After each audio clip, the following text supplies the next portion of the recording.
Welcome back, listeners. Today we're continuing the chilling creepypasta series, I Can See People's Ages. This episode covers parts 1 through 4 out of the total 6 parts. For those who have previously followed the story, you can jump right to part 4. The timestamps are in the description and pinned comment below. Alright, no more delays. Get cozy, turn up the volume, and prepare to be haunted.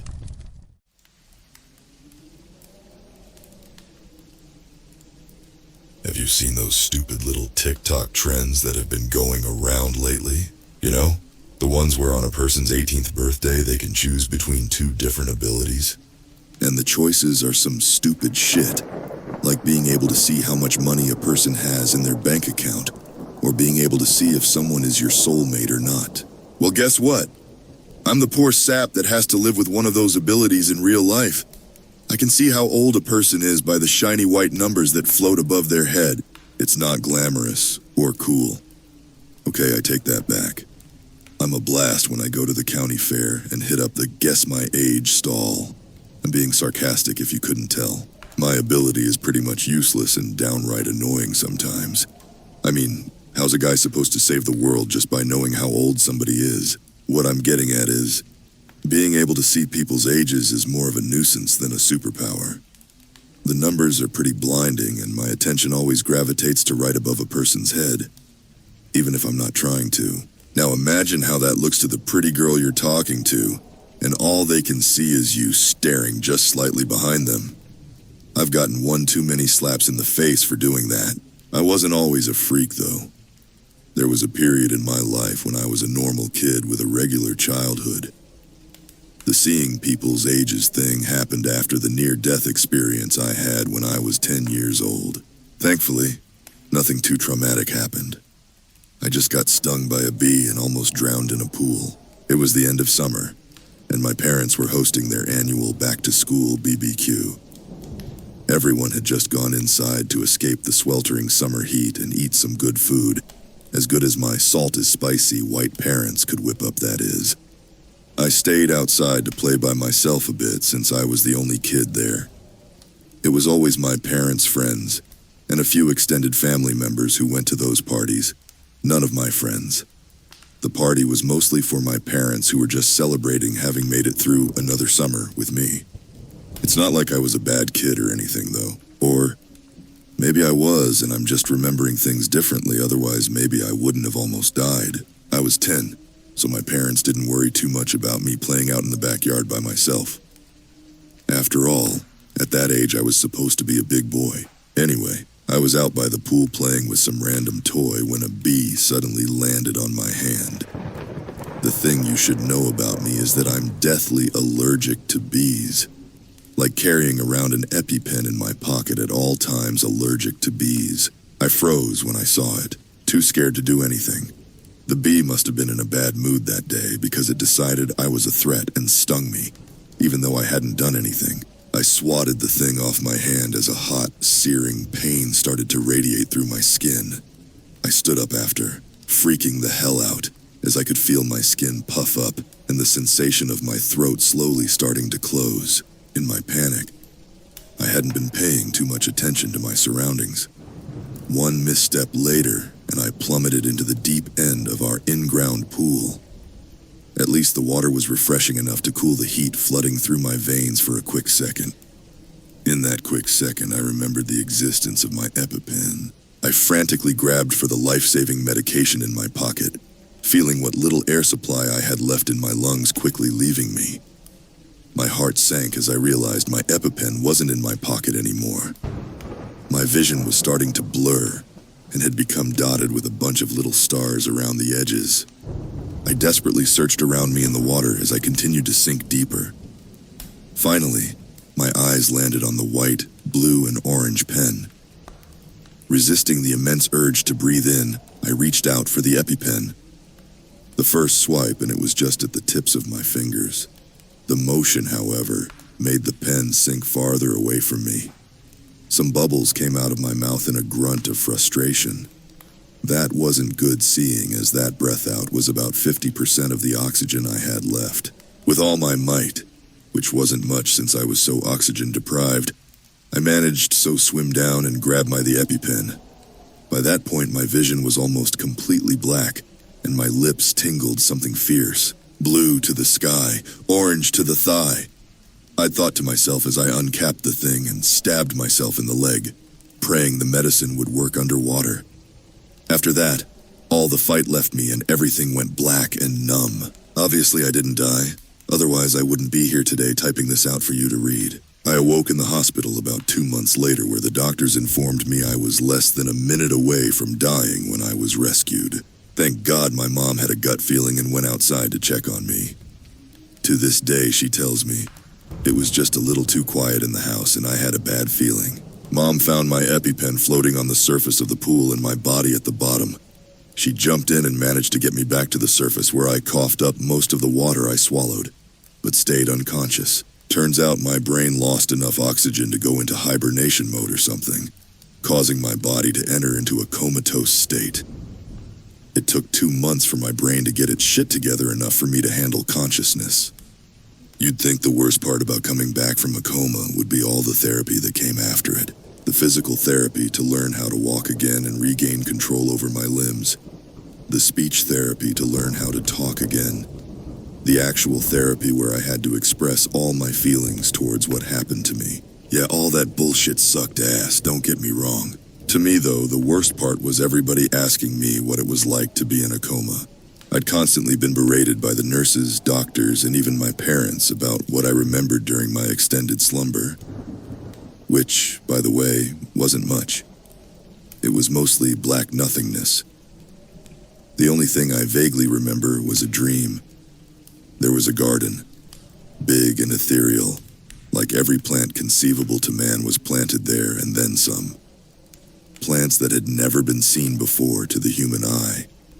It could only be described as beautiful. There was also a woman there who was sweet and motherly-like. Her hair was blonde and looked as if her hair had been spun by an orb weaver spider. She wore a long white silk dress and her essence reminded me of a goddess. The most interesting thing about her were her eyes. It's like they changed color every second, never staying one specific hue. I think we had a conversation, but this all happened so long ago I can't tell you what was said. The dream ended with her kissing my forehead. After that was when I woke up. After coming out of the coma, I knew something was different about me. For one, there were these glistening white numbers that were plastered above everybody else's head. It was also like a new purpose had been given to my life. All these years later, I couldn't tell you what it is. Even that feeling of purpose has seemed to dim, having no possible clue what the numbers could mean. I did the reasonable thing any kid would do. Ask the nearest adult. Hey Dad, what does the number 47 mean? I wrote it on the notepad the hospital staff had given me to write with since I wasn't able to use my vocal cords correctly yet. My father scrunched his eyes in confusion. What are you going on about, Henry? I scribbled some more. The number above your head, the 47? What does it mean? Are you sure you're feeling all right? He asked, eyeing me up and down suspiciously, like I had just committed a very serious crime. I nodded my head. I felt fine. I just wanted to know what the damn numbers stood for. Instead of answering my question, Dad left the room to track down the nearest doctor. The rest of that afternoon was spent getting a whole bunch of brain scans done, all of which came back normal. I had no growths, tumors, or brain bleeds that would explain why I was seeing numbers above everyone's head. That night I sat in my hospital bed feeling dejected. Nobody could explain to me why I was seeing things nobody else saw. My mother was beside me, rubbing my hand, trying to comfort me. The number 45 glistened above her head. Drowning in self-pity and tired from being poked and prodded all day, I fell asleep. That night I dreamt about the lady in the garden again. She held me in a tight, warm embrace, and then whispered something in my ear. When I woke up the next morning, I felt better, enlightened. Mom, how old are you? I scribbled on the closest napkin after she brought me breakfast. That's an interesting question, dear, she told me. It's a rude question to ask a lady, but I'm 45. It was then that I knew that I could see people's ages. After another month in the hospital, I was finally released and able to go home. What is the first thing you think I did after coming home from the hospital? I told all my friends of my new ability, of course. This, my friends, is when my ability started to ruin my life. Nobody believed me, even when I tried to prove it. No one even thought it was cool that I could supposedly see how old a person was. My friends dumped me and I became known as the freak who lied about everything. The bullying was bad too. Oh God, the bullying. Even my teachers got so annoyed at the insistence of my ability that my parents were called. I got a lecture. The only thing I learned from it was to keep my mouth shut and don't tell anyone that I can see their age. All it would lead to was pain and misery. We eventually moved out of that town, and I got to move schools. It was a fresh start for me, to go to a school where nobody thought I was weird or a liar. Of course, I didn't dare tell anybody about my ability or my past either. I was never the same after all that. I stuck to staying in the shadows. Nobody would notice me if they didn't know I was there after all. To this day, I regret my decision to tell anybody about my curse. High school came and went, and I graduated. High school was enough for me, so I didn't move up to higher education. Instead, I did the only reasonable thing a person in my situation could do: become a bartender. The pay was adequate for the long hours I worked.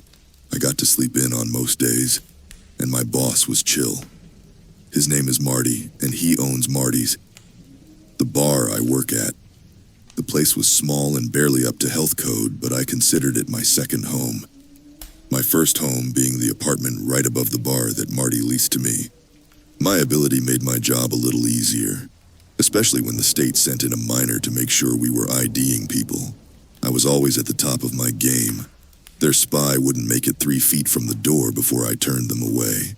When their fake ID didn't check out either, they sulked right out of the bar.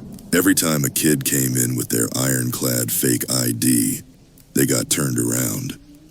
When they protested that they were of age, I told them that the cops could come down here and verify their age for themselves. That usually got them to stop mouthing off and leave. Now tonight was like any other night at Marty's. I'd been in the middle of a small rush around midnight. How it usually was that time of night, slinging drink after drink. I was also alone as usual. Seeing as I was a seasoned bartender, I didn't really need a barback or another bartender, even though the extra help would have been nice. Marty couldn't really afford it though. It was busy enough where I didn't see her slip in. I had turned around to blend a third frozen margarita for Gladys, one of Marty's regulars. I was stuck in a conversation with her about how good it was to still be youthful. Gladys was full of shit. She always went around telling everyone she was only 46. But her true age sat right above her head in big bold numbers saying 59. When I turned back, I noticed the woman sitting there at the end of the bar, as it had become second nature to me. I glanced above her head slightly to see her age. The frozen margarita almost fell out of my hands. The woman had been typing away at her phone so she didn't notice me fumbling. I quickly handed Gladys her margarita before haphazardly trying to recollect myself. "What can I get for you tonight?" I asked her as confidently as I could muster. I rubbed my eyes, pretending to be a little sleepy. In reality, I rubbed my eyes to make sure I was seeing her age correctly. Above the woman's head in stark white letters was the number 300. At first, I thought I misread the number. After all, she looked like she should have been in her early 30s, not 300. But alas, the number 300 was firm where it stood. Her hair was long, wavy, and a dark shade of ebony, as if her hair was the night sky itself. She had glistening brown eyes that had this hunger behind them.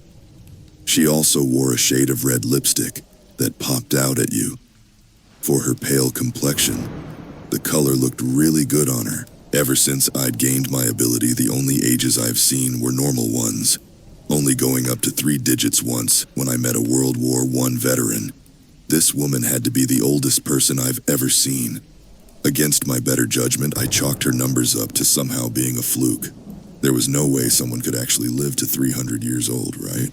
"I'll have a Bloody Mary," she said with a toothy smile.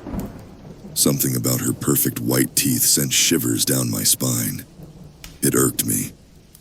"Anything else I can get for you?" I asked, remembering it was rude to stare, though she seemed to revel in the uneasy look in my eyes. Names are a powerful thing, you know. the woman stated as she rested her chin on the backs of her hands. I could tell she was toying with me.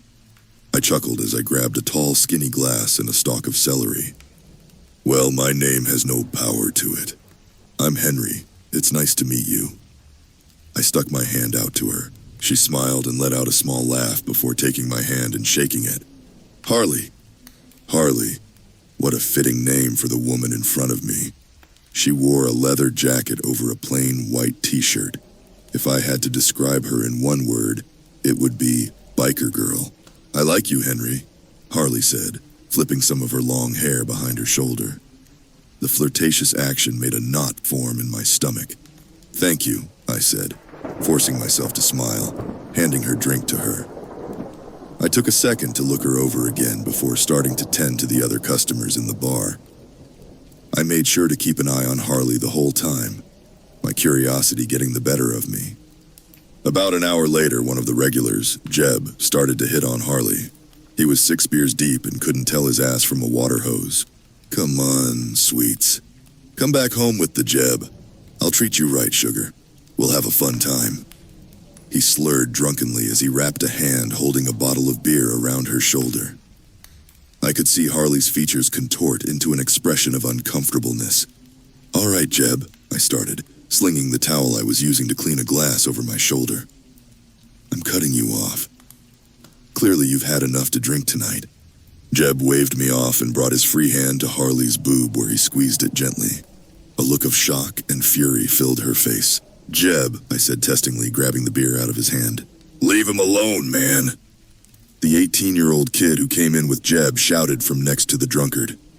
The only reason I let him stay at the bar is because he only ordered a can of Coke. Normally, he never caused trouble when him and Jeb came in anyway. Jeb must have been this guy's into college parties since he was only 22. But with a name like Jeb, I'd expected him to be 63. Jeb was getting more handsy and I could tell Harley was going to snap at any moment. The both of you get out of here now, before I call the cops on you for giving me a fake ID and Jeb for letting you stay in here knowing you were a minor. Like a deer caught in headlights, the kid went, How did you... I cut him off. I don't tolerate harassment of any kind at my bar. Get out now. Jeb's friend grabbed him off of Harley before quickly running out of the bar and into the streets. Harley dusted herself off while staring at the direction the duo ran away in. She then looked back at me and shot me an icy glare. Thanks, but I could have handled that myself. I shrugged in response and went back to cleaning up around the bar. The rush had ended a while ago and only a few patrons were left. A couple, Gladys and Harley. When I turned back to Harley, I noticed she was gone. In her place was a $5 bill and her drink glass. Not one drop had been sipped from the Bloody Mary. I shrugged the ominous feeling that Harley left behind and went back to my closing duties. I kicked a few drunks out of the bar, called them taxis, and then closed Marty's down for the night. The sound of heels crunching against gravel took my attention off the back door to the bar. A tall shadow stood at the alleyway entrance. I tucked my keys in between my fingers and tightened the grip on the garbage bag in my other hand.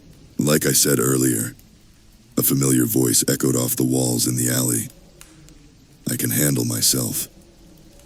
Harley stepped into the edge of light coming from a street lamp behind her, wiping something off her face with her sleeve. Blood. Her mouth was covered in blood and she had a crazed look in her eye. Her once white shirt, now a rusted brown color. She smiled at me again. This time 2 huge fangs hung in her mouth. The word vampire flooded my mind as her age started to shine more intently above her head. The woman before me was literally 300 years old. A 300-year-old vampire. She was on me quick, giving me no time to prepare or defend myself. The garbage bag and keys in my hands fell to the ground as I was stuck in her strong grasp. Harley pulled my black polo down and licked the area where my neck and shoulders connected, sending weirdly pleasurable tingles down my spine. I braced myself for the pain that would come from the bite when she eventually stopped licking me. I heard her hiss as a hot stench of iron filled my nostrils. Don't worry, Henry. I'll make it quick. Harley then clamped her jaw shut as she bit down. I screamed out in pain as I imagined all the blood being sucked from my veins. my body withering away into nothing but a husk, and Harley standing over my corpse full and satisfied with my exsanguination. I started crying as my mind flooded with regrets. How much better could my life have been if I never told anyone about my ability? Maybe my parents wouldn't think I was crazy and a disappointment. Maybe I could have gotten a girlfriend, settled down, gotten a nice house and had a kid. In my hysteria, I hadn't noticed there had been no pain at all. Harley had released me. When realization struck, I spun around in confusion. My neck was fine, and not a single blood cell was taken from me. Harley stood behind me, chuckling to herself, as if she should have known better. In the palm of her hand was a sharp fang. It belonged to her, seeing as a nice gap was in place where her upper left canine once rested in her gums. "Ah, fuck!" she yelled out in an angry laugh, stomping her black leather Doc Martens on the ground. Harley looked me in the eye, a deep-seated hatred behind her eyes. "You're a goddamn chosen." I fixed my shirt and pressed myself up against the back door to the bar, still processing the events that just happened. Harley, the 300-year-old vampire standing in front of me, just tried to drain me of my blood. Instead, she ended up breaking one of her fangs and was currently giving me an "if looks could kill" stare. I'm a what now? Never mind that, I screamed. "You're a fucking vampire." In a second, she was back on me, holding my mouth shut. Harley whispered menacingly in my ear, "Christ, shut the hell up. You know, you might be one of the chosen and I might not be able to drink you, but that doesn't mean I still can't kill you." I pushed her off me, less scared of her than I was a second ago. A breathless laugh escaped my mouth as I ran my hand through my short brown hair. "I still don't know what you're talking about." Sure you don't." Harley rolled her eyes and shoved her hand in my face, fang pointed right at my eyeball. "I can't believe I was stupid enough to fall for that nerd's trap. Where is he, huh? How far away is that little twerp, Nate?" "Listen, lady," I said, trying to be menacing, shoving the fang out of my personal space. "You better start talking some sense or I'll knock that other fang right out of your mouth." Harley chuckled. "I'd like to see you try, sweetheart," before stuffing her tooth into the pocket of her leather jacket. She looked unsure of herself, like I might really be able to knock her other tooth out. She took a few steps back and started laughing nervously to herself. Something had her spooked. "Well, this is clearly an act you've got going on here. That or you really are as clueless as you look. Either way, it's been fun, but I'm getting the hell out of here while I still can." Harley threw out a peace sign as she turned to leave and melt back into the shadows, but suddenly stopped in her tracks. She let out a groan of frustration as she clenched her fists. No, shit! I scrunched my eyebrows in confusion. This whole situation was just so odd. Then again, so is a guy who can see how old people are. "Going somewhere, Harley?" An unfamiliar male voice rang out from the entrance of the alleyway. He stepped into the light, holding his hand out in front of him, like he was using the force. What a shame. The party was just getting started. Well, one thing is for sure, Harley was right. This kid was definitely a nerd. He wore tennis shoes, beige khaki pants, and a dark navy blue sweater vest on top of a white dress shirt. He even had big oversized framed glasses to match. Who I'm presuming to be the infamous Nate Harley was going on about earlier was tall, dark, and handsome, but I could definitely tell he was just a teenager. What was weird though was that for the first time that wasn't on TV or looking at people through a mirror, I couldn't see his age. There were no numbers above his head. He just looked like a normal guy, who, I'm still presuming to be Nate, said, "Why don't we dance a little?" He then started to flick his wrist around all willy-nilly, as if being a marionette and him the puppet master. Harley then started dancing around foolishly. Clearly she had no control over her own actions. She hissed out angrily, "Ooh, when I get my hands on you, you're so dead." In shock and awe, I watched as this cool biker chick ungraciously flailed around by the hands of a nerd, no less. Slowly, he was starting to look less and less like a dweeb, as the air of confidence that this kid carried around him made him look almost awesome. All right, that's enough fun for now. Party's over. Nate said as Harley's movement hitched to a stop. He left her right arm in the air, knees twisted in and head down, not unlike a Michael Jackson pose.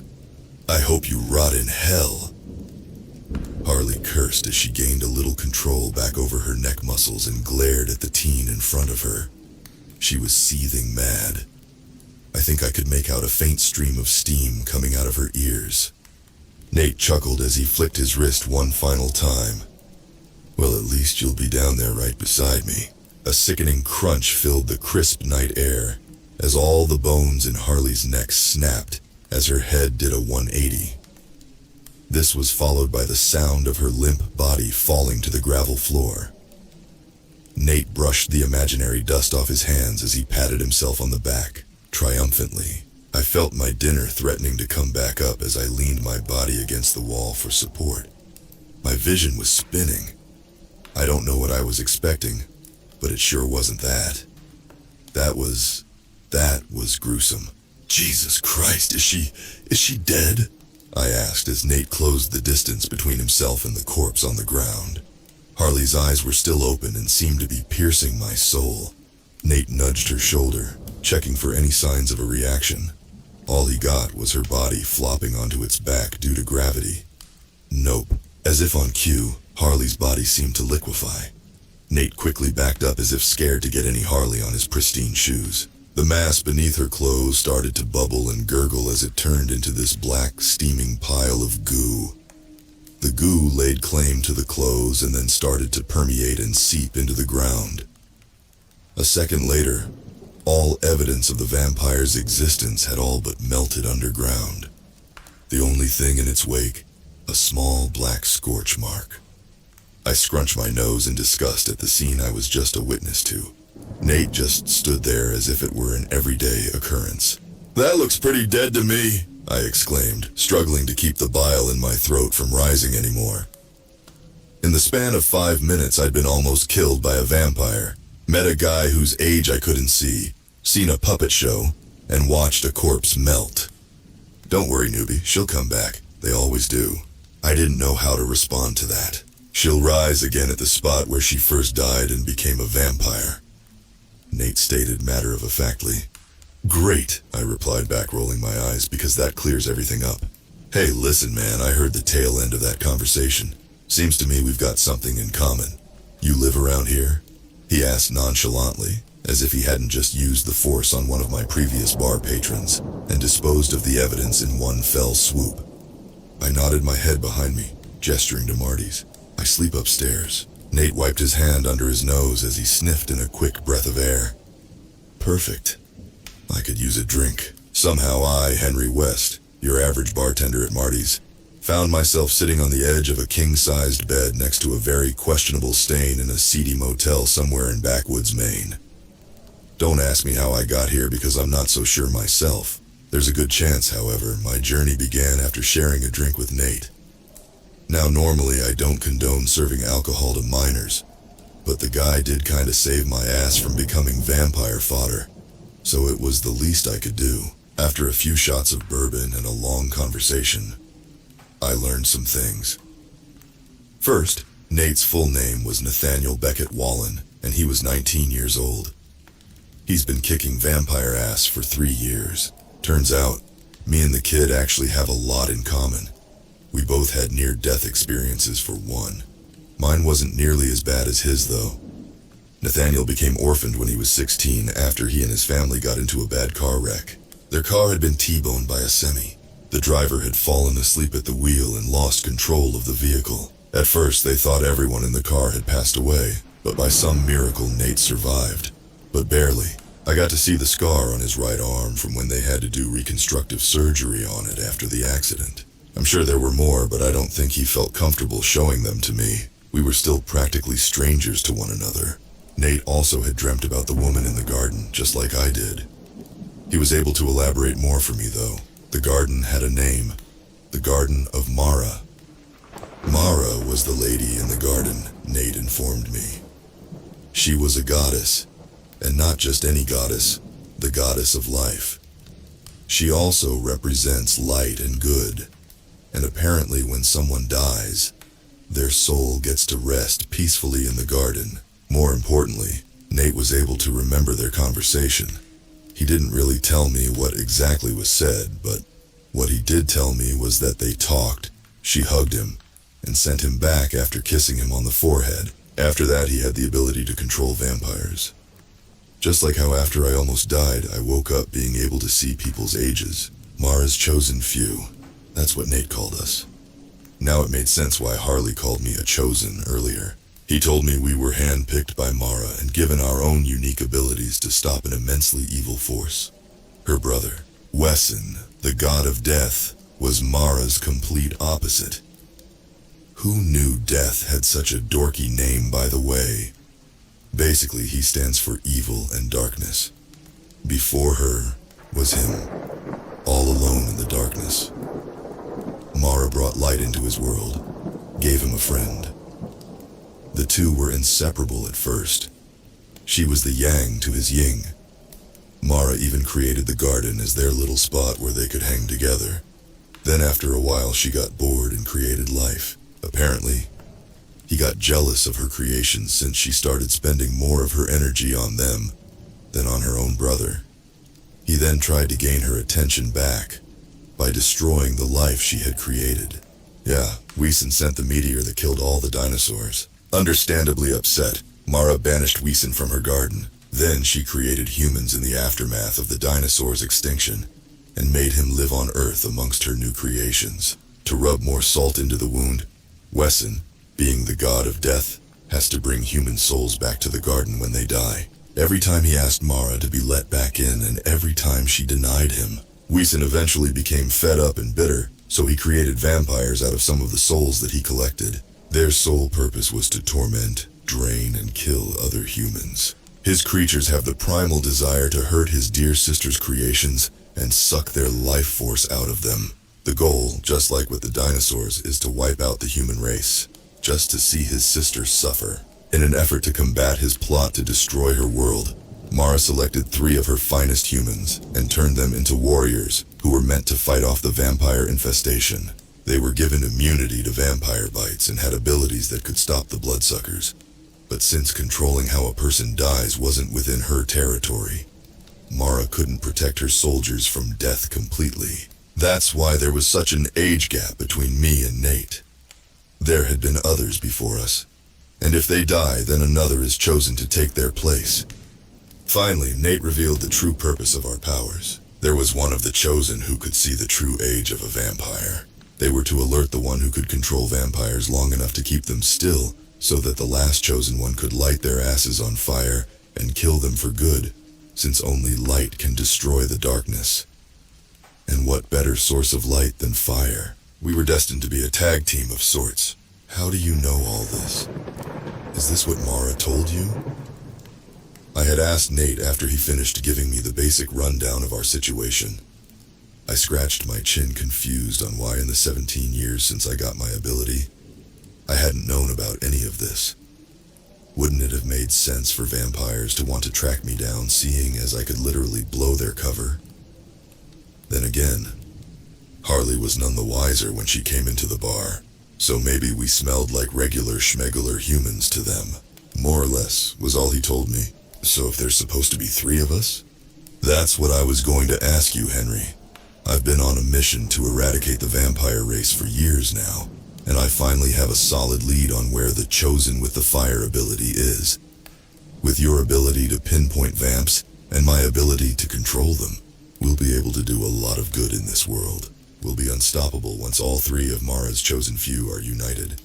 So, are you with me? Wait, does that mean you were looking for me?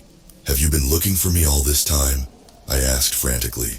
The once dwindling flame of purpose inside me was now a roaring blaze. Had I finally found my people? My purpose? Nate shrugged his shoulders playfully. More or less. Well then, Nate, I stuck my hand out to shake his. We're going on a mission. The loud sound of a rumbling muffler pulling into the motel's parking lot broke me out of my daydream.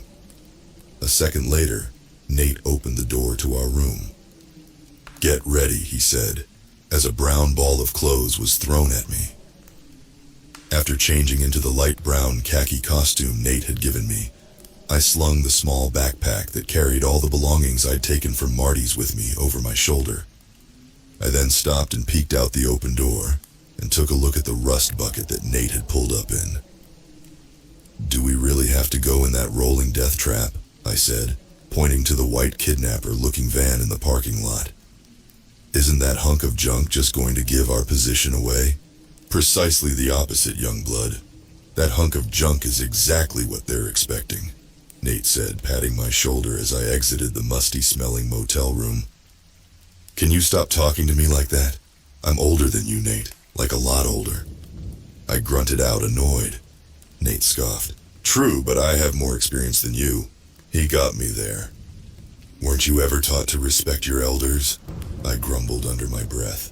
"Yeah, whatever, Gramps," Nate replied back jokingly. I ran out of clever and witty retorts to say as we piled into the van. Giant baby blue words saying "devilishly fast delivery" were plastered on either side of the windowless van, with little devil horns and a tail accompanying the logo. The clothes Nate tossed at me earlier was a Party City delivery driver Halloween costume that Nathan bought. It rode up my crotch uncomfortably as I settled into the passenger seat. He'd gotten me a size too small. We wear the same size, but he said they only had one in our size left. Since he bought the costumes and pretty much set everything up, I got stuck with the smaller costume. A thick folded blue paper landed in my lap, aiding the uncomfortable sensation in my nether regions. I folded it open. It revealed the layout of a large multi-floor structure. "That's the blueprints for the facility. Look it over. Memorize it. Become one with it. Don't make me have to come save your ass while we're in there," Nate said seriously as he peeled out of the parking lot. We had about an hour's drive ahead of us until we got to Marvelous Maddie's mental health institution. That's where the chosen with the fire ability was being kept. Nate says her name is Emily Richardson. All he was able to find out was that she'd been locked up in that mental hospital for 4 years. Nate looked over at me nervously. "Let's go over the plan one more time." I nodded politely. Clearly, Nate was used to working alone. We're posing as delivery drivers making a routine medical supply drop-off. Once we get inside the facility, our main goal is to find and save Emily. Nate points to an area on the blueprints that has been circled in red marker. "We'll most likely find her here in the activities room. My intel shows this is where she spends most of her time.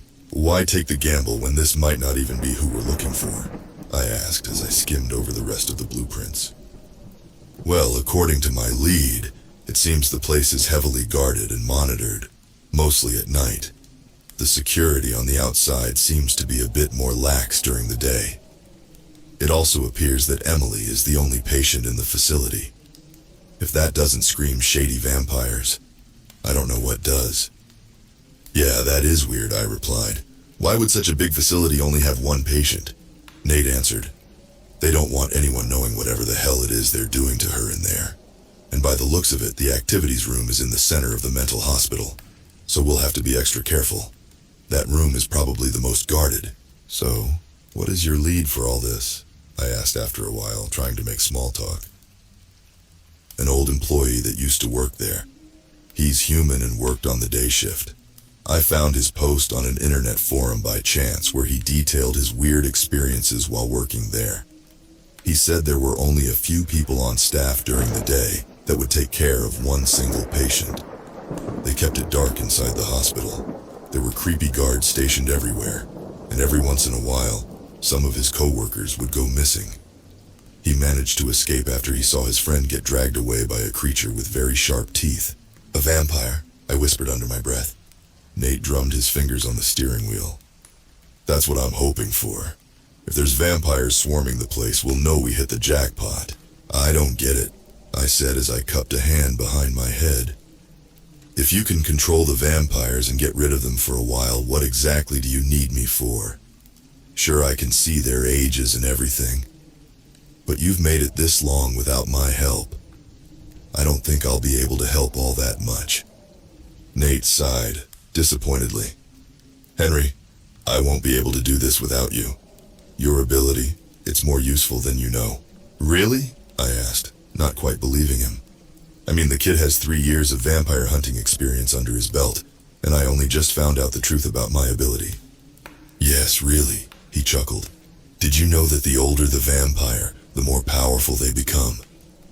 I messed with a hangnail on my finger absent-mindedly. No, I don't really know much about them other than what I've seen from movies and stuff. Well, most lore in the media is wrong, I'll tell you that right now. My mind flashed back to Harley's body melting into the ground in a dark goo. A shiver crept up my spine at the memory. Clearly.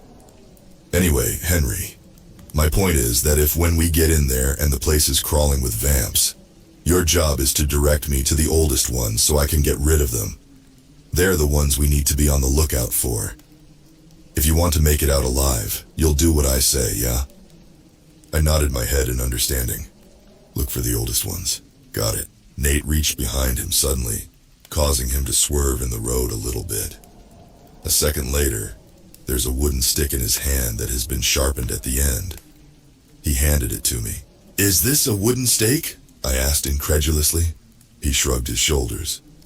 I said most of the lore was incorrect, not all of it. One hit to the heart with one of these puppies, and they'll explode into dust. Thanks. What? You didn't think I would send you in there alone without protection, did you? I didn't say anything as I looked my new weapon over, inspecting it. It was a simple weapon, really. It wasn't too heavy and I had a good grip on it with my hands. It was the thought of actually destroying one of these monsters that made me uneasy. I'd never done it before. Harley was going to leave me in that alley, but Nathan was the one that sent her back to her death spot or whatever. Either way, I was in no serious danger then. Nate noticed my look of unease. Hey, he said. We're going to be fine, all right. We're going to rescue Emily and get out of there unscathed. We're the chosen few, remember? Yeah, I said, feeling a little more confident in myself. We're the chosen few.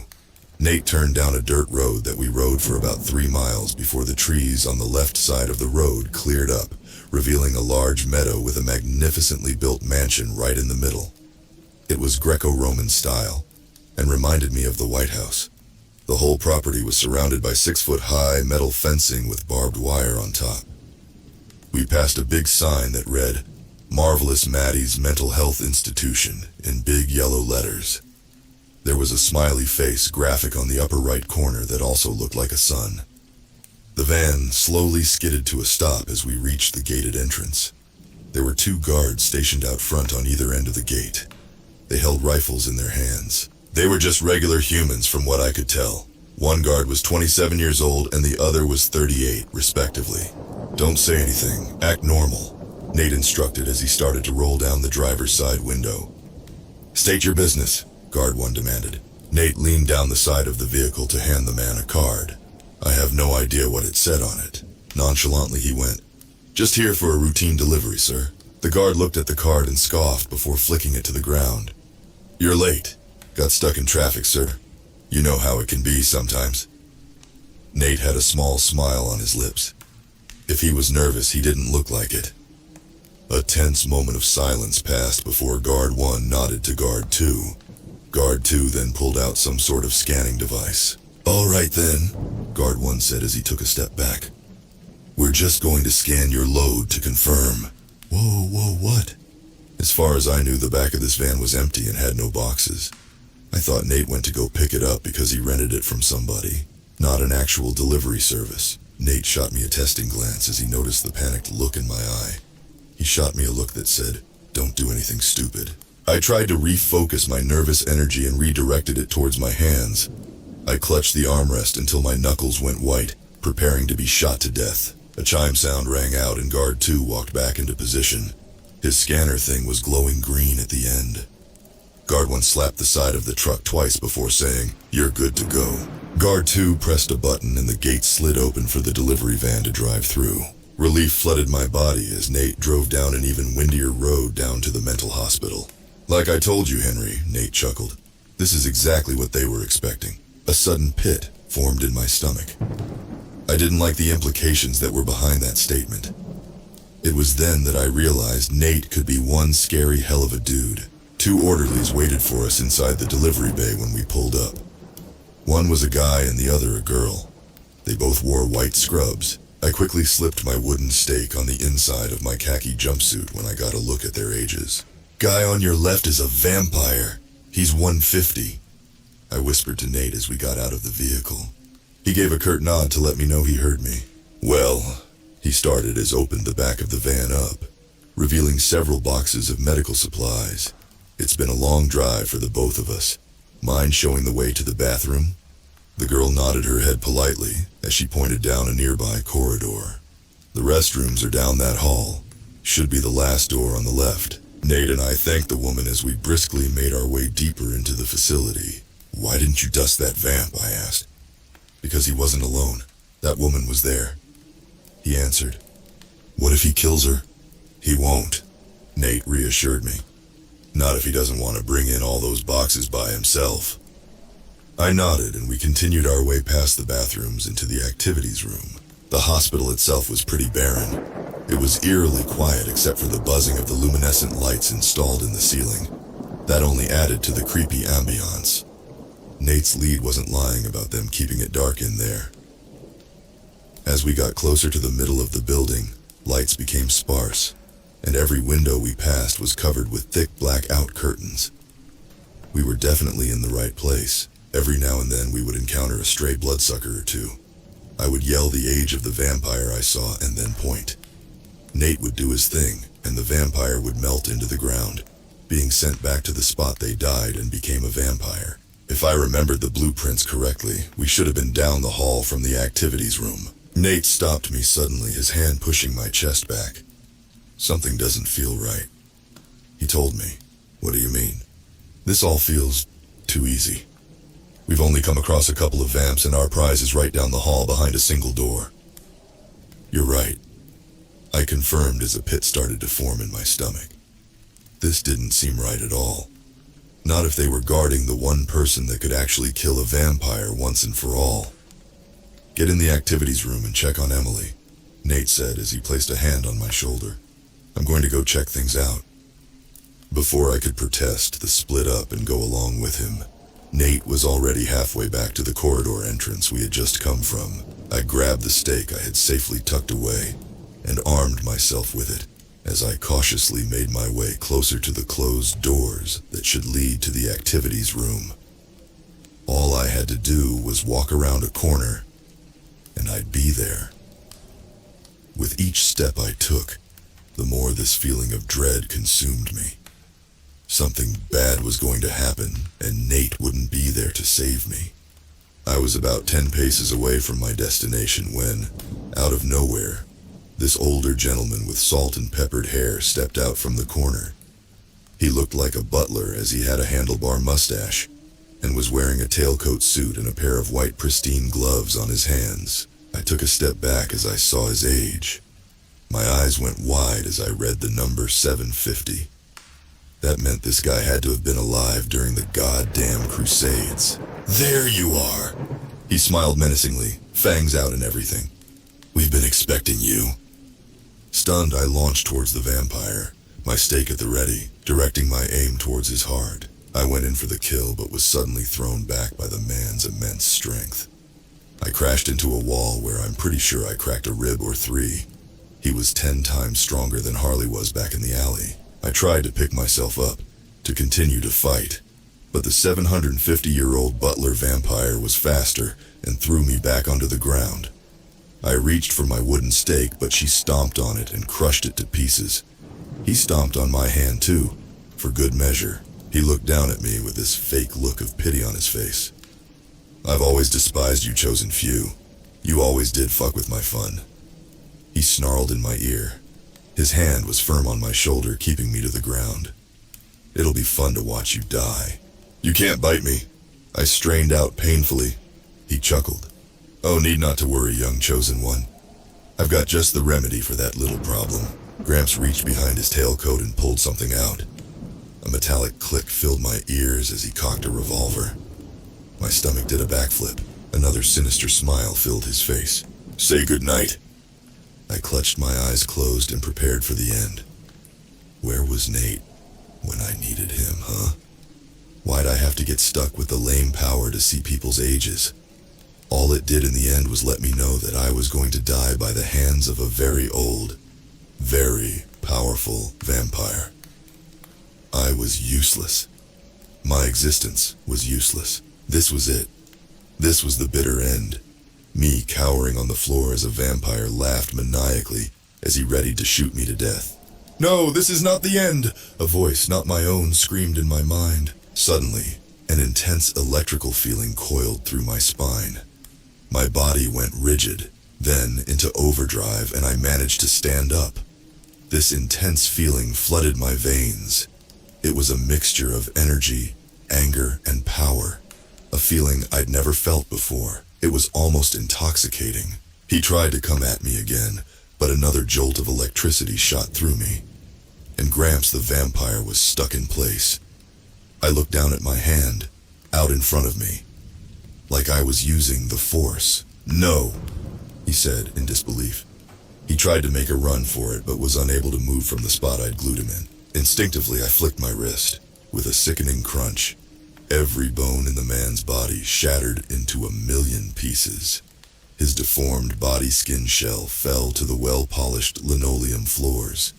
It's like right as he hit the floor, he started turning to black smoky goo. I barely had time to process what just happened before I was alerted to another's presence. "What the?" another vampire said as he peeked around the same corner Gramps had come from. He looked much younger than the other vampire, with long blonde hair and blue eyes. He gave off surfer dude vibes. My hand flexed out again suddenly, directed at the 400-year-old vampire who just witnessed me kill one of his kind. "Boss, is everything all right?" I heard another vamp say from further down the hall. The vampire in front of me stared at me with scared, wide eyes. "Everything's fine," I whispered, a hastily formed idea filling my mind. "Go back to your post." "Everything's fine," he said back, repeating me. "Go back to your post."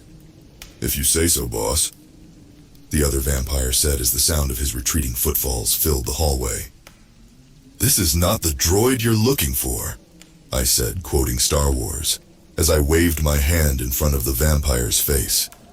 He blinked lazily before walking back to where he came from. I stood there for a second, my brain trying to wrap itself around everything that just happened in the past 3 minutes. The scorched spot left of the 750-year-old vampire I just kinda killed was something, for sure. But more importantly, if Nate was the only chosen who could control vampires, what in the hell did I just do? "Get it together, Henry," I said to myself, slapping some sense back into me. "Remember the mission. Fight now, think later." I checked my surroundings for more vamps. I quickly pressed myself against the wall as another set of footsteps descended from the end of the adjacent corridor. Sneaking a peek, I found an orderly carrying a metal platter with a small styrofoam cup, some pills, and a sandwich on it. The girl's age read only 20, but I was on edge. She still could have been a fledgling vampire for all I know. Technically, anybody in the double digits could be a vampire. They just aren't super mega old like most I've encountered so far were. I couldn't trust anyone. She looked friendly enough with her long brown hair tied back into 2 French braids and eyes which radiated kindness. She continued walking, staring down the activities room doors absent-mindedly. I could only guess who the pills and food were for. Taking a gamble with what little essence of a plan my brain had cooked up, I revealed myself right as the orderly stopped in front of the double doors that led into the most important room in the building. "Hey there," she stared at me with wide doe eyes, pressing her lips into a small line. Obviously, I'd caught her off guard and startled her. Can I help you, sir?" she stuttered out. "How did you get in here?" I shot her a nervous, toothy smile. "Listen, I'm real sorry to do this. You look like a nice lassie, you really do, but..." I wound my fist back, getting ready to knock her lights out, when I noticed the scared look on her face. A few thoughts crossed my mind. How many punches to the face would it actually take for her to go down? How much pain and damage had to be done before she was knocked unconscious? I was already hesitant to hit the woman in the first place, but it was necessary to my plan. Quickly, I changed my plan to what I thought was a slightly less brutal one. "Hey, what's that over there?" I asked as I pointed behind her. Following my lead, the orderly twisted her head to look at the empty corridor behind her. As much as I didn't want to get violent, especially with a woman, I needed her out of the picture, and her clothes. While she was still turned away from me, I lunged forward and took the tray out of her hand and set it haphazardly on the floor. Then, in her stunned confusion, I grabbed her shoulder and twisted her so her back was to my front, then put her in a chokehold. I felt dirty as I covered her mouth with my hand to keep her screams muffled. She squirmed in my grasp and clawed at my arms, desperately trying to get me off her. Unfortunately for her, I was stronger, and within a minute or two she was out.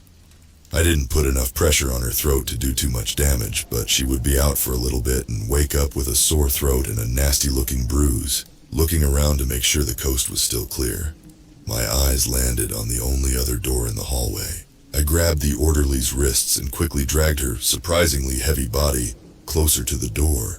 I crossed my fingers and toes, praying that this door to whatever room laid behind it was unlocked. Mara blessed me with some good luck as after a quick jiggle of the doorknob, the door popped open, revealing a small janitorial closet. I gently disrobed the nurse out of her scrubs, not looking at or touching anything because I'm not a perv, and set my delivery driver costume neatly on her torso. If she woke up in there, at least there'd be something for her to change into. I did a quick costume change, then grabbed a broomstick and stuck it under the doorknob after gingerly kicking the orderly's legs inside the closet. The white scrubs the orderlies had to wear must have been unisex or something because they fit surprisingly well. They felt light and breathable, like silk pajamas. My only problem was that I had 2 feet on the other girl, so the pants went up a little past my ankles. Anything, though, was better compared to the tightness of the delivery driver costume. Collecting myself, I swept some hair out of my face and ran my hand through my hair. Hopefully I won't need to do any more evil deeds for the rest of the day. I scooped the metal tray off the ground and walked towards the activities room doors. The small golden plaque mantled above the wooden double doors that read Activities Room only confirmed I was in the right place. I hadn't gotten close enough to the doors before to see that plaque, so it was nice to know I hadn't royally fucked up, and I was actually worthy of being on Nate's team.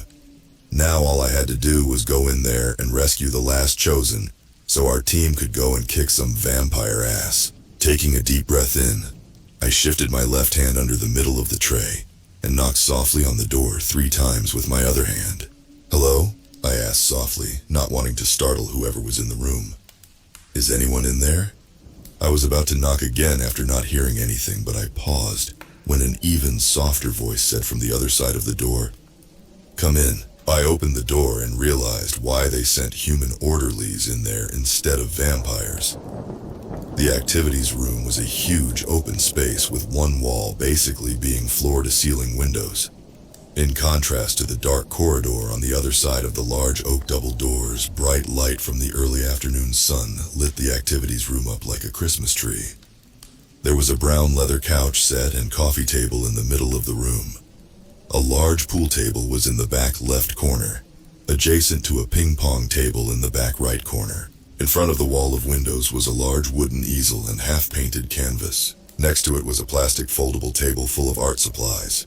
Paintbrushes, colorful tubes of acrylic paint, oil paints, and a watercolor palette were littered all over the surface of the table. A stack of empty canvases of all different shapes and sizes laid in the corner. Next to it was another stack of paintings, all with similar compositions.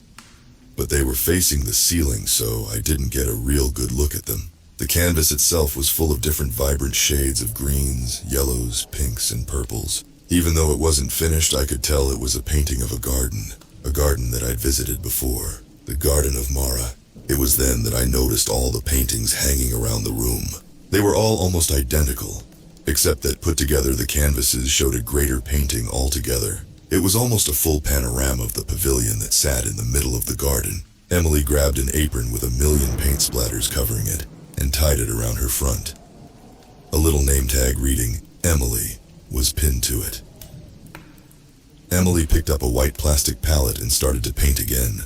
"You're not Gloria," she said in a slow, monotone voice. I set the tray I was carrying down on the glass coffee table, then went back and locked the doors. I couldn't risk any vampiric interruptions. Gloria is feeling a bit under the weather at the moment, so they sent me. I lied. Something felt off about this whole situation. As I got a better look at Emily, I had a sneaking suspicion why. She wore a light gray sweatsuit under her apron. Her blonde hair was tied back into a messy bun. A million freckles were speckled all over her rosy cheeks and nose. Her eyes were glassy and gray with a far-off look in them. Immediately I could tell she wasn't fully there. I grabbed the pill cup that sat in between the styrofoam cup of water and sandwich on the tray I'd brought in. The cup contained 4 small white round tablets and 1 long light blue pill. None of them had the standard imprint codes that identified what the medicine contained. Just what kind of drugs were they giving her? When I looked back up after concluding my examination of the pills, Emily was standing in front of me, her palm held out to me expectantly. "My pills?" she asked with a raised eyebrow as she stared at the small cup in my hands. My eyes darted between the pills and her glassy gray eyes. "Why don't we try something different today?" I offered her the sandwich and cup of water instead. She shrugged her shoulders, indifferent to the change of routine, and graciously took the water and chugged it. She ignored the sandwich and went back to her easel. "Do you know your name?" I asked after dumping the pills in the sink that was used to wash the paintbrushes. I turned the faucet on and watched the drugs dissolve in the water and flow down the drain. Emily said absent-mindedly as she continued to stroke her paintbrush against the canvas. She paused, and then turned to me and pointed at her name tag. "This thing says my name is Emily. Who else would I be, silly?" She then continued to paint the canvas, ignoring my existence as she got in the zone. I took another look at all the paintings around the room. "What are you painting?" I asked, already knowing the answer. It took Emily a minute to formulate an answer, like she was trying to find the right words to say. "Home, I think.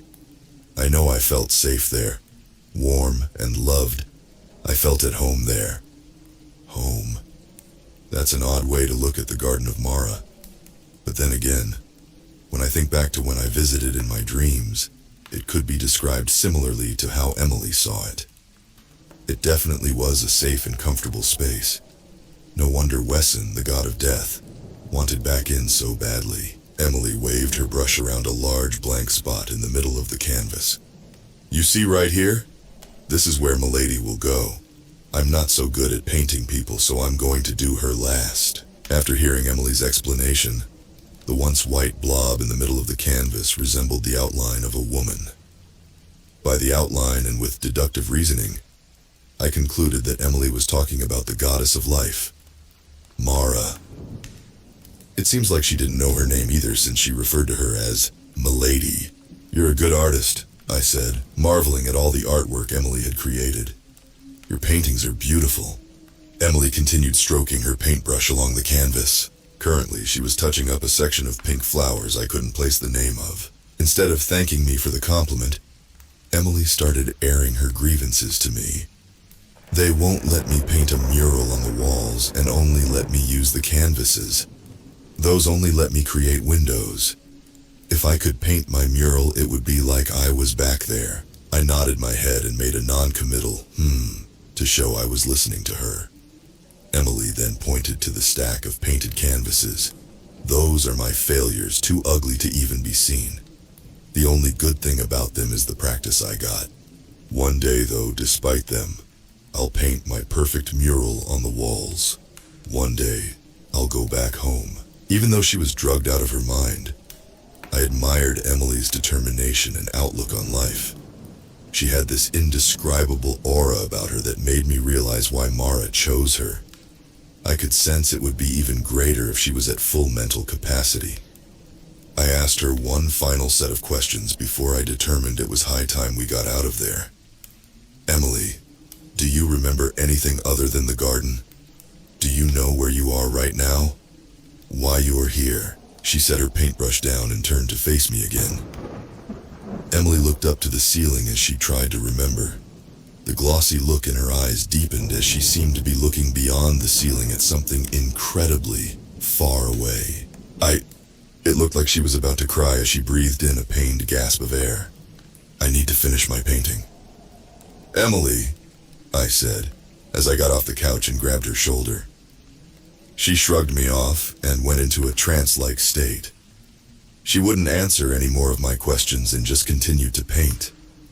Suddenly, a loud bang came from the locked double doors. Emily didn't seem to mind it, but I readied myself for another vampire attack. Another loud bang came from the door. I grabbed one of Emily's spare paintbrushes and broke the wooden tip handle off, making a makeshift wooden stake. If earlier had been a fluke, and I really couldn't control vampires, I didn't want to be empty-handed when facing another fanged bloodsucker. One third and final bang came from the doors before they burst open. I put myself in a fighting stance, bracing for the vampiric army I expected to storm through those doors and rip me to shreds. Instead, a disheveled Nate stood out of breath holding his side. "Nate!" I shouted in relief, throwing the makeshift stake across the room and enveloping him in a tight hug. I thought he might have become Vampire Chow by now. Boy, was I glad to see he was all right. The memories of my previous vampire encounter and the implications that came with it got pushed to the back burner with how excited I was to not be alone again. Still, a feeling of unease coursed through me. Something was telling me to err on the side of caution. I decided not to divulge the new developments of my abilities to Nate. "Oh, hello," Emily said in that same quiet and mousy tone when she first let me in the activities room, addressing Nate. She then went back to painting as if nothing ever happened. He had this complete look of surprise and awe on his face as he looked me dead in the eyes and pushed me off of him. He analyzed the situation and kept looking between Emily, me, and the paintings all over the walls. Nate quickly broke through his shock and looked behind his shoulder. He then closed the double doors he'd kicked open. "Quick, help me push the sectional over here," he ordered as he raced towards the largest and heaviest couch in the room. Following Nate's orders, I grabbed one end of the heavy sectional and helped him carry it to the doors. We pushed it right under the door handle so it would be difficult to open the door from the other end. Just then a bang came from the other side. Then another. "Care to explain?" I said as I grabbed my makeshift stake again and eyed the doors like they were going to explode open any minute. Pissed off a couple of vampires. They followed me here. They probably brought reinforcements as well. A sarcastic, "Great," slipped out of my mouth as I rolled my eyes. "What's with her?" Nate asked, gesturing to Emily. "Drugged to high hell. I doubt she even knows she's a chosen, much less how to use her ability in the state she's in." "Great," Nate said, copying my sarcastic tone from earlier. "Are those paintings of the garden?" "Yes. She thinks it's home," I answered. "It will be home to all of us if we don't do something," Nate shouted. I had an epiphany. We can't take them all, just me and you. We need Emily and her ability to get rid of them for good. If I can somehow get her lucid, then we might have a fighting chance. Nate took a cautious step back from the door and started looking for an alternative escape route. "How do you plan to do that?" I said, thinking out loud as I patted myself down, trying to find something that would do just what I needed it to. My hand landed on my pocket and a crazy idea popped into my head. It was crazy enough it might just work. "With this," I said as I pulled my EpiPen out of my pocket and held it up like it was our saving grace. "Remember when I said I carry it with me in my pocket everywhere I go?" Just as I announced my plan, Nate's eyes landed on the wall of windows. "I don't know, Henry. Don't you think maybe she's been drugged for a reason? Let's just break the window, get to the van, and let her detox on the way back to the motel." "Yes, I do think she was drugged for a reason," I answered, looking at Emily. "That reason is what is going to get us out of here alive." I dismissed Nate's plan and readied the EpiPen. A boost of adrenaline was hopefully just the thing to break Emily out of her drug-induced trance. "Do whatever it is you think will work then," Nate said, annoyed as he punched one of the window panes, trying to break it. "Meanwhile, I'll be over here waiting and ready to save your ass again." When his punch didn't break the glass, Nate tried to kick it. "Hey, what are you doing?" Emily yelled in protest as I took the paintbrush out of her hand and spun her around. My one hand was wrapped around her waist, and the other was at the ready with my EpiPen. "Don't worry, Emily.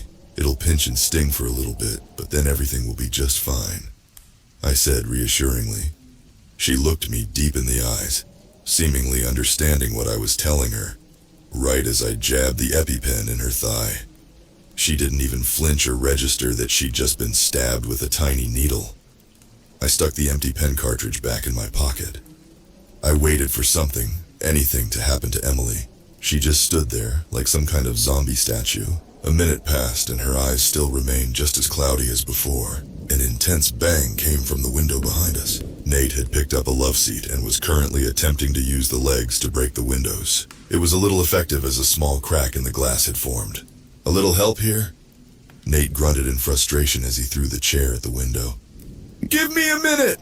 I yelled desperately. Emily still had that long, far-off look in her eyes. I looked between her and Nate, who was still assaulting the windows with living room furniture. Another idea popped into my mind. It was a long shot, but it could work. If it didn't, then I'd help Nate finish breaking the window, which now had multiple cracks in its glass. Still holding Emily's waist, I pulled her even closer to mine. Our faces were mere inches apart, and I could feel the air coming out of her nose on my cheek. I looked into her gorgeous gray eyes one more time, before I shut mine and pushed my lips into hers. It was a short and sweet kiss, but at the same time it felt electric. Like a million lightning bolts danced across my skin. I felt a sudden change in her body language as I pulled myself off of her and opened my eyes. The aura she emitted earlier had increased tenfold, and the look on her face was a scary one. Her once glassy eyes were clear as day with heavily dilated pupils. They were somehow a darker, more alive shade of gray than before. Her cheeks were blushed a deep red, and a nasty frown was on her lips. Emily scowled at me. A sudden spark flashed in her eyes as her anger increased, and she slapped me across the face. I took a surprised step back and rubbed my sore cheek. "What the hell is wrong with you?" She turned around and rested her hands on the easel. She looked back at me with a menacing look as she wiped my kiss residue off of her lips with her sleeve. I stepped forward to try and explain myself, but another spark lit in her eyes, and her palms glowed an amazing hue of red. Then suddenly the easel erupted into flames. Emily screamed as she lurched back, accidentally falling into me. She pushed me off of her as she looked at the big flaming easel in the corner. Emily's scream grabbed Nate's attention off the window and over to us. "Holy shit," he said, dropping the chair in his hands. Her halfway completed painting burst and sent hot embers flying throughout the room. One landed on the back of my hand. Instead of an intense burning pain shooting through my skin, I felt nothing. I watched in awe as the ember burned brightly on my hand before eventually dying out and crumbling to ash. Emily looked in awe as I scraped the ash off my hand and whipped the debris off on my white scrubs. "That didn't hurt," I said, amazed. "We're immune to each other's abilities," Nate said as he gestured to a bunch of embers that landed on his own skin and clothes. They all fizzled out and crumbled to ash. Even Emily was immune, but that was a given since she is the one who caused the fire to begin with. Nate looked over at the sectional, which had small flames littered throughout its upholstery, as if to prove his point even more. "What the hell is going on?" She screamed as she looked down at her hands, scared of herself. That glassy look from earlier returned as she seemed to remember something. "Mom? Dad? What did I do?" I grabbed Emily's shoulder and rubbed it gently. This seemed to break her out of her trance, and she looked up at me. "Hey, it's okay. See? We're fine. Let's all calm down and focus on getting out of here." She wiped a tear out of her eye, and a determined look crossed her face as she nodded in agreement. "This window is about to crumble. Just one more hit and we're out of here," Nate yelled as he picked up the same love seat from earlier. "No!" Emily and I shouted at the same time, lunging for Nate, trying to stop him. The one thing you never want to do, especially in a house fire, is open any windows or doors to the room that's on fire. It's called the fire triangle since there are three things needed for a raging fire to start: heat, fuel, and oxygen. There was plenty of fuel in the room with the wooden easel, all the canvases, and various wooden brushes and furniture littered throughout the room. The heat from the first fire was already going. If Nate managed to break the window, then the overabundance of oxygen that would flow into the room would tip the scales and cause the fire to burn more, and potentially cause an explosion. Emily and I were too late in our warning as Nate had already thrown the chair with all his might. First, the sound of cracking glass filled the room. Before the glass shattered completely, Nate braced himself and I grabbed Emily and shielded her in my arms. The sound of hot wind rushing next to me rang in my ears as a loud explosion echoed through the room. Something large crashed into my back, causing a rippling pain throughout my entire body. Emily fell out of my grasp due to the hard impact. The wind got knocked out of me, but I would be fine. I looked up and everything was covered in flames. It was weird standing in the middle of a burning blaze and not dying. I managed to find Emily again, and Nate joined back up with us.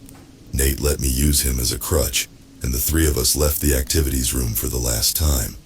The couch we used to block the door had been blown to smithereens. The vampires that had been piled against the backside of the door didn't stand a chance. As we left, one vampire who had their lower half torn off in the blast scrawled down the hall for help, his organs leaking out and leaving a black blood trail behind him. He reached out for us, hissing and baring his teeth, but he was too weak to do anything. His skin started glowing brightly before he disappeared altogether. He was only 102 years old. Gnarly, Nate said. What was that thing? Emily gulped. I forgot for a second that she was out of the loop. I then remembered the orderly from earlier and raced over to the closet I'd locked her in. I removed the broomstick, and her body fell out when I opened the door. She must have regained consciousness and put the delivery driver outfit on, but passed out again after the explosion. It looked like the force of the blast caused a whole bunch of cleaning supplies to fall off the shelves and onto her. I checked her pulse. She was alive, but barely. I grabbed who I think Emily called Gloria and slung her over my shoulder. Another roar of fire shot out of the activities room door, singing the hair off of Gloria's arm as I just managed to dodge it. Two things became apparent at that moment. One, humans could be affected by Emily's flames. Two, the fire was now spreading out of the activities room and spreading down the corridor to the rest of the hospital. Human? Nate asked, as I hurriedly hobbled back over to the group. I nodded my head. We need to get the other humans here to safety. There's at least another one here somewhere. Nate, do you know where the others are? He nodded his head. When we didn't go back to the van, the vamps figured we were up to no good. They gathered all the humans as hostages in the cafeteria. There were 6 of them, but as far as I know, 2 of them were drained and turned. Wait, they can turn other humans? I asked, bewildered at such a possibility. Vamps, as in vampires? Emily added in incredulously. Yes. Nate answered both of our questions at the same time. Just who the hell are you guys? She asked, looking for answers, trying to make sense of everything. Nate and I shot each other a look before answering her question in unison. We're Mara's chosen few. Emily blinked blankly at us with an even more confused expression than before. The fucking what now? Who the hell is Mara? I sighed as Nate rolled his eyes. I'll explain once we get back to the van. Alive and all in one piece, yeah? Nate shot me a look. I put my free hand up defensively. A trio of vampires suddenly rounded the corner and raced towards us. The oldest was a 260-year-old girl that looked no older than 16. The other 2 vampires were older men, both 99 years old. They looked to be in their late 40s. The middle one is 260! I shouted to Nate as I set Gloria down on the floor, leaning her body against the wall. I had a choice. Try to use my newfound power and dust the oldest vamp and expose myself in the process, or let Nate handle it and shield Gloria's body from further harm. Mara knows how much I've scarred this poor woman already. The grip around my makeshift stake tightened as I prepared to go on the defensive. There's no way! Emily shouted in disbelief. She's just a kid! The 3 vampires all bared their fangs at the same time, seemingly offended by Emily's judgment. Who are you calling a kid, lady? I'm older than you think. Nate looked back to Emily and scoffed at the irony. Yeah, and you just set that room on fire with your bare hands. The teen vampire lunged towards Emily. She jumped back in fright as a defensive small blast of fire shot out from the palm of her hand. Emily shrieked in shock and stared at her hands like her appendages were alien to her. The vampire kid dodged the attack and kept her distance. Good. That's good, Emily. Keep that up, Nate said, jumping in front of Emily to protect her. Henry, You take care of Lefty. The girl is mine. Em, just try your best. I nodded my head before jumping into the action. The vampire dude on the left hissed and threw a punch my way. I dodged, using my momentum to push myself around to his back. He quickly turned around, but I was quicker and jabbed the end of the paintbrush into his chest as hard as I could. He let out one last scream as his body burst into a cloud of dust. Once all the ash settled, it quickly melted into a familiar pile of black goo before seeping into the floor. I flipped the brush in my hand, blowing the sharpened handle like it was a gun I'd just fired. I looked at Emily and winked. Piece of cake. She rolled her eyes and muttered, gnarly, under her breath as she looked at the scorch mark left on the floor. Suddenly I was knocked off my feet and was pinned against the wall. I shouldn't have let my guard down, as the other 99-year-old vampire had taken advantage of my loss of focus. He pressed my head against the wall so hard it felt like my skull was about to crack. He grabbed my makeshift stake out of my hand and jabbed it into the back of my shoulder. I cried out in agony as a hot burning sensation shot through my shoulder and down my spine. Pathetic, the vampire whispered into my ear. I readied myself to grab a mental hold over the vampire and break every bone in his body for what he did to me. However, I didn't get the chance because before I knew it, the vampire was engulfed in flames, disintegrating right in front of me. Behind the smoking pile of ash was Emily, who had a wild glint in her eye. Thanks, I muttered out, using my non-injured hand to inspect the damage done to my shoulder. When I brought my hand back to look at it, a nice smear of blood welcomed me. Emily let out a breathless laugh. No problem. Seeing the blood on my hand, she rushed over and started tending to me. All while this was happening, Nate was having a showdown with the female vampire. Nate stuck his hand out, aiming his focus towards the girl. Using her small and nimble frame to her advantage, she moved just fast enough to evade Nate's grasp. She progressively got closer and closer to where she was eventually able to land a blow on Nate. The girl punched him so hard his head flew back with enough force to give him a concussion. He fell to the floor after being knocked back a few feet from the force of the blow. A small stream of blood trickled down out of Nate's nose. His nose crinkled in pain, and he spit out a mixture of blood and saliva in the vamp's direction. I lunged for the remaining vampire, only to stop in my tracks as an intense pain shot through my shoulder. Emily pulled me back, still trying to fix a stray piece of cloth to my shoulder as a bandage. "Nate!" I called out worriedly. He coughed before managing to pick himself up. "I'm fine." "You won't be after I'm done with you," the teen said with a giddy laugh. Nate steadied himself as the vampire returned to her same antics as before. Nate knew her fighting style better now and anticipated her next move. She went for his left, but he dodged and spun to the right. She corrected herself quickly, but not fast enough. Nate was finally able to take control over her body. The girl struggled and grunted, trying to free herself from his grasp, but to no avail. Like out of The Exorcist or something, the vampire teen started to float up in the air, by Nate's hand, no doubt. She yelped as her right arm bent out at an unnatural angle. Her left arm was next to go. She screamed in agony as all 10 of her fingers snapped in all different directions. I winced at the sounds her body was making. "Don't like it, do you?" Nate sneered, wiping residual blood off of his nose. Despite the obvious pain the girl was enduring, she still had the nerve to look down upon us. Please, I've suffered through worse. Give it your best shot, chosen one." Nate narrowed his darkened eyes as he smirked at the challenge. "You asked for it." In one loud crack, the girl's body twisted and turned every which way. The vampire let out a death roar as Nate closed his hands together, causing her body to implode, spewing burning black gunk everywhere. The room's ambiance changed. An eerie feeling settled over the hall as the crackle of the fire roared, drowning all other sound out, slowly starting to spread, leaving a trail of sizzling charred wood in its wake. "Fuck, we have to get out of here," I said, clutching my shoulder. Emily pointed at Gloria. "We can't just leave the others." "We're not," I told her. "Come on, we have to get to the cafeteria quickly! This blaze is going to get out of control soon!" Nate yelled as he ran to Gloria and scooped her up in his arms. Recalling the blueprints Nate had forced me to study, I led the charge to the large dining room. I was in front while Emily was behind me. Sandwiched in between were Nathan and Gloria. "We're going to have to fight!" Nate shouted as we rounded a corner. He snuck a glance behind him to the more inexperienced one of us. Although I was in front, it was Nate who really led us. "We don't really know how it'll look in there. How powerful some of those vamps will be. Henry, you're injured, but you should be able to help get the humans to safety. I'll charge in and distract the vamps while Emily covers anyone that tries to come at you with the survivors. Sounds like a plan?"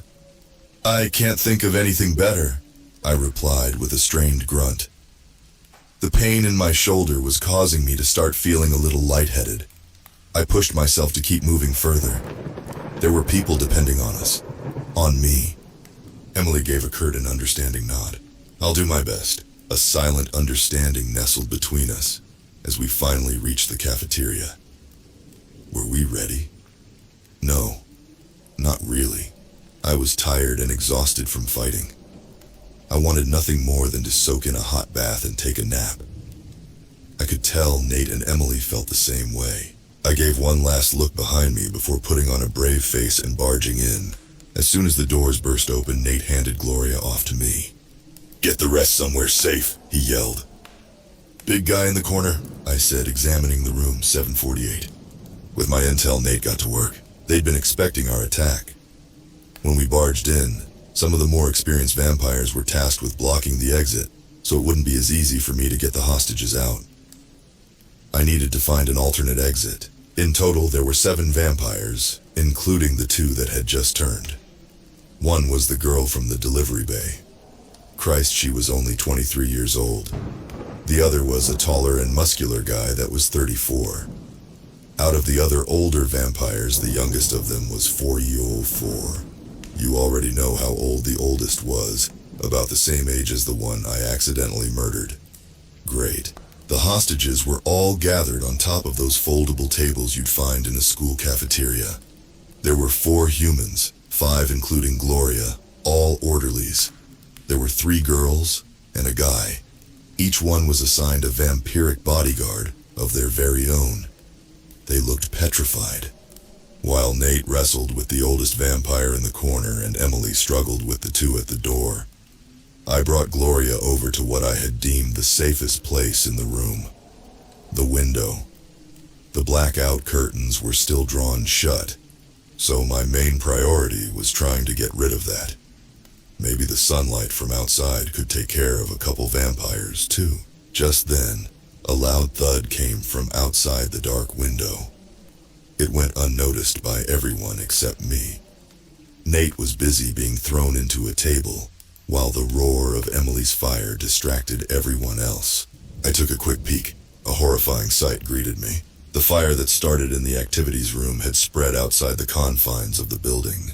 Part of the fire now engulfed half of the lawn surrounding the mental hospital. The sound I'd heard belonged to an old, dead-looking oak that had fallen due to the conditions outside. It was partially aflame. The tree had fallen in a way where the branches blocked any and all direct sunlight from shining in, so that plan went out the window, literally. However, it was still a viable escape route, seeing as there was plenty of space for a person to crawl out the window and make it to safety. But there wasn't much time. That tree was basically a giant piece of kindling. "Stop him!" one of the vampires shouted when I began tugging at the curtains trying to rip them down. One of the fledgling vampires lunged at me. It was the dude. I let him tackle me. If I'd dodged, then he would have gotten a clean shot at Gloria, who was still unconscious. I could handle a blow. I did have an ace up my sleeve after all. The deranged fledgling started trying to chomp down on my neck. Clearly he hadn't gotten the memo yet. Wanting to make sure it wasn't a fluke, I flicked my wrist slightly, envisioning what I wanted to happen. That similar buzzing sensation washed over me. He went to move, but couldn't. He grunted again, but was physically stuck. It hadn't been a fluke or an off chance at all. I really could take control over vampires just like Nate. In the chaos of the battle, I noticed Nate looking back at me before facing his adversary once more. In my anger, I snapped the fledgling's neck. I hurriedly pushed his body off of me, scrambling for my paintbrush and making it look like I stabbed him with it in case someone saw. The undead dead corpse quickly disintegrated into goo, with one less guard and the other vampires starting to get worn down. The human hostages were starting to get a little antsy. I took that as my cue to get back to work. With ease, the thick curtains and rod came crashing down after I tugged it with my food arm. A quick scan of the window showed it couldn't be opened from the inside. All that was left to do was find a way to break the glass. "What's taking so long, Henry?" Emily asked nervously. "Take your time," Nate said sarcastically, dodging another vampiric attack. "It's not like we're busy or anything." "I'm working on it," I shout back. I remember the paintbrush. If I applied the correct amount of pressure and angled it just right, the glass would shatter in one devastating blow. Just as I'm about to, something catches the corner of my eye. A pile of black goo in the middle of the floor. It hadn't been there before. A bubble rose from the substance. Then another. The puddle was growing bigger, taking the shape of something larger. What the fuck is that, I asked myself. They'll rise again at the spot where they first died and became a vampire. They come back. They always do. The fledgling was killed in this room, and I'm guessing in that very spot. It didn't take long before the goop looked more and more like the fledgling I'd just offed. And boy did he look pissed. He managed to get the drop on me, immediately flying towards me. I'd never seen a vampire regenerate before, and it put me off kilter. The fledgling ended up tackling me into the window, where the glass smashed into smithereens. My upper body was hanging outside the window while my legs kept me grounded inside. Well, one problem solved at least. Shit! I screamed in agony as glass tore into my hands and arms. The fledgling then roared in my face as it readied itself to launch a relentless attack on my behalf. "A little help over here," I added, trying to lean as far away from the creature as possible. The pain my body was in felt otherworldly, completely shattering my ability to focus on anything else. Otherwise, I would have crushed the fledgling into oblivion, brought him back, then crushed him again. A sudden blast of fire propelled the vampire off of me, leaving nothing left except for a small pile of ash. I looked over at Emily, who currently resembled 11 in Stranger Things. From the looks of it, she was starting to get a better grasp on her powers. The two vampires that had been guarding the door were stuck in the middle of a large ring of fire. Their only choice was to stay in the circle, or die trying to leave it. "Thanks," I said weakly, as Emily helped pull me out of the window frame, carefully dusting pieces of glass off my clothes. I spit on the pile of fledgling ash. "It's not the first time I've saved you. If things keep going the way they are, then it most certainly won't be the last." She winked and gave me a pitiful smile as she looked at my injuries. "I'll have to clean your wounds later." "Let's not forget who saved you in the first place," I chuckled, managing to stand up on my own 2 feet. "I don't think I have any more fight left in me. Can you take care of the others while I get the hostages out of here?" Emily looked at the large broken window behind me and scanned it. She seemingly deemed it a worthy escape route with a nod before going over and taunting the 3 vampires by the hostages. I checked to see Nate's progress with the big guy. They were still struggling, but the vamp looked to be quickly getting tired out. A couple seconds later, Nate managed to find a weak spot, and the 748-year-old went flying into the ring of fire that Emily had created. Like a strike in bowling, all 3 vampires got knocked into the fire and perished immediately. Nate took a second to collect himself before aiding Emily. Once the hostages were no longer being guarded by vamps, I rushed over to them. It didn't take long to convince them to follow me over the window. They had seen us fighting their captors after all, with Nate and Emily covering me. I brought the horde of hostages over to the window. I wiped stray bits of glass and broken wood off the base so nobody would get cut up climbing through the window. I was just about to start helping people out when one of the lady orderlies asked, pointing out the window, "Who's that?" I took a peek and noticed a feminine figure leaning against the dead bark of the tree. From sheer shock, I was able to mentally grab hold of her. I was not expecting to see the familiar biker chick standing there. "What the?" Harley said, struggling to move. She peeked behind me and saw Nate engaged in battle, not paying any attention to her. Is this you? Give me one good reason why I shouldn't snap your damn neck right now," I demanded. Despite the position she was in, she still had the nerve to look smug. She scoffed and rolled her eyes. flashing me a fangy smile. Despite what you might think, not all of us asked to be turned into this. Not all of us want to be monsters. Explain the other night then, I scoffed as bloody flashbacks filled my mind. Harley sighed. I was having a bad day. She squeaked as I tightened my grasp on her. I'm here to help you, idiot. I stared into her undead eyes, trying to gauge the validity of that statement. For all I knew, she was lying to me. I don't know why, but my gut was telling me she wasn't. It was telling me to trust her. I released my grasp over her. Then help me. Together, we helped the rest of the humans out of the window and to safety. Gloria was the first one out since she was unconscious and the most vulnerable. The others helped me get her out of the window, seeing how injured I was. Get them to safety, I told her when everyone was out. Harley nodded, and with Gloria in her hands, rounded up the traumatized humans and took point from there. The sun had set by then, allowing her to leave the shady confines of the burning oak safely. I looked back to see Emily deep-frying the last of the remaining vampires. A heavy mix of relief and exhaustion settled over me. Maybe it was the blood loss, or just knowing that the fight was finally over. But I passed out. The stinging sensation of peroxide being poured on my hand brought me back. Once the pain dulled enough, I realized I was in the back of the delivery van. It sounded like we were on the road. Emily was tending to my wounds. "He's awake!" she shouted over her shoulder to Nate. It looked like she'd made a DIY first aid kit out of a few medical supply boxes that had been left in the back of the van.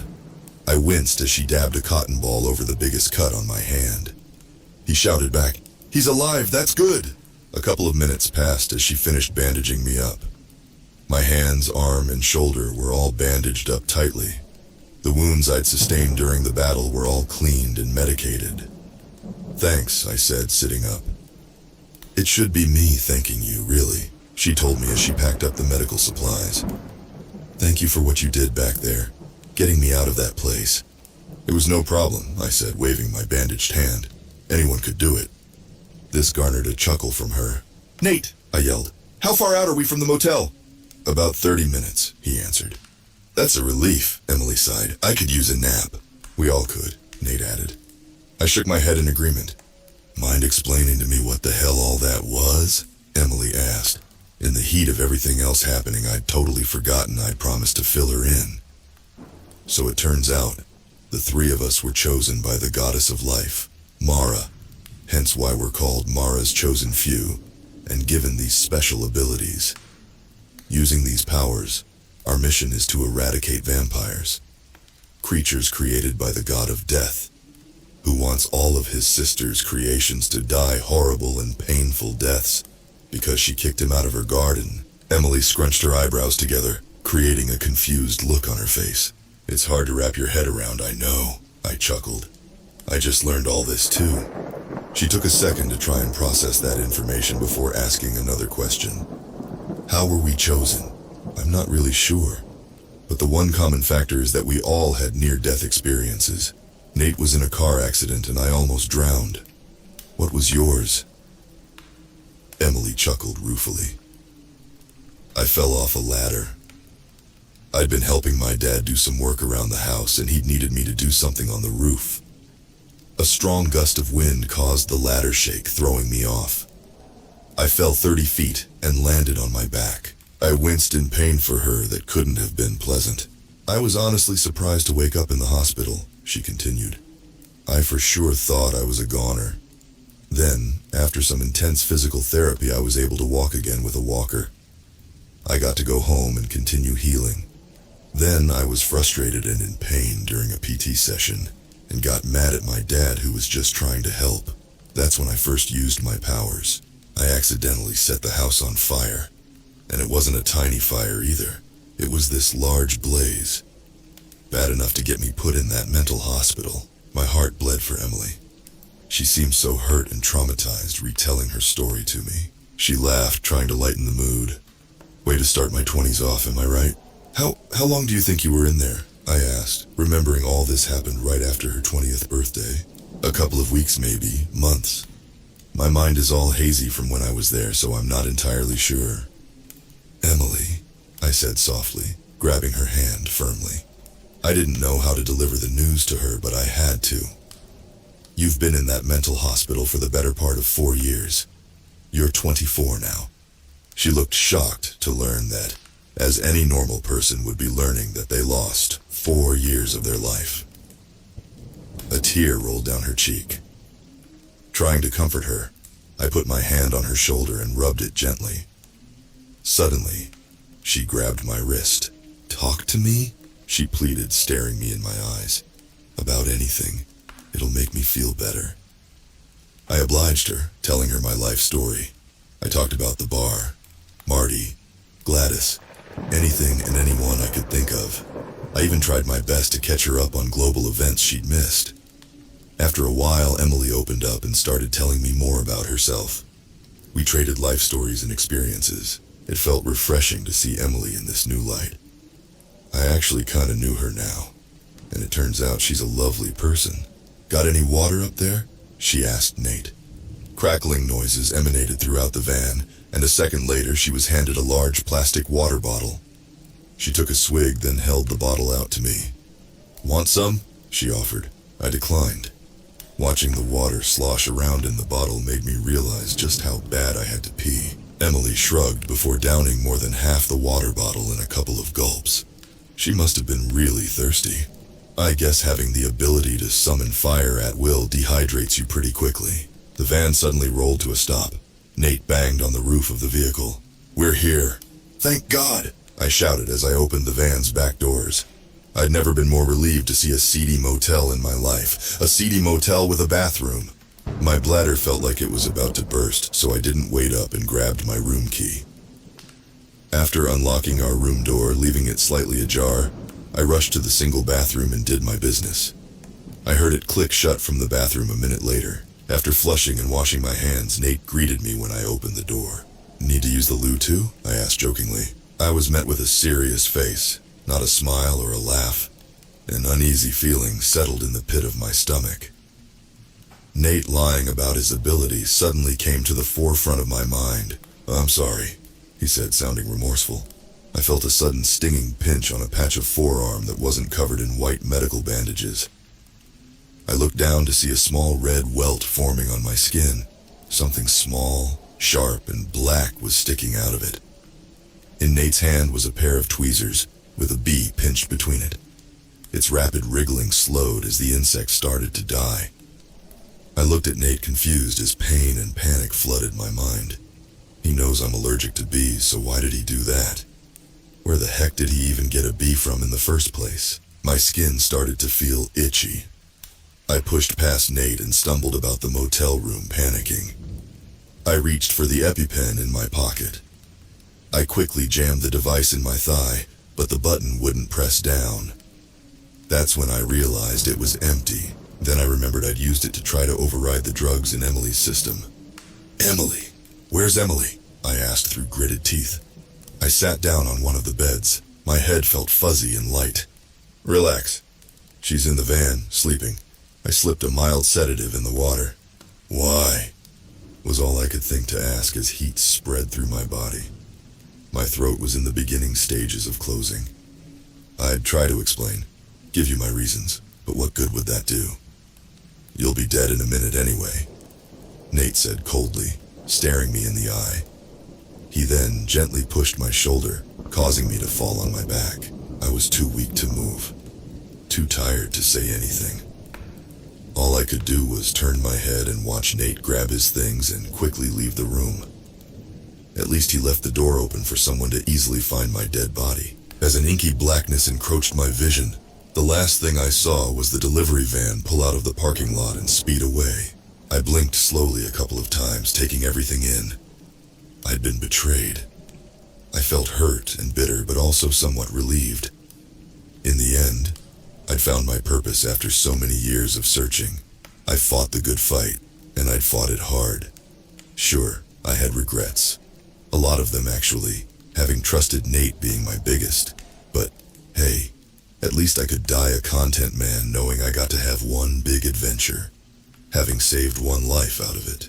At least I had done a little good in my life, right? My consciousness, and subsequently my life, slipped away from me.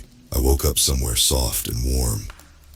It smelled like my favorite floral scents, lilacs and lavender. When I picked myself up, I discovered I was in a place that was full of eternal beauty and overwhelmingly familiar. Like it was home, but also so unreal. Like it was a scene plucked right out of a fantasy novel. I was in the Garden of Mara. Sitting across from me on a smooth quartz bench was the lady of the garden herself. "Do not worry," she chuckled. "You're not dead. I've seen to that. Soon you'll wake up good as new, as if that bee never stung you." I let out a breath of relief. If the goddess of life tells you you're going to live, you believe her. "Come, child." She patted the spot next to her on the bench. "We have much to discuss."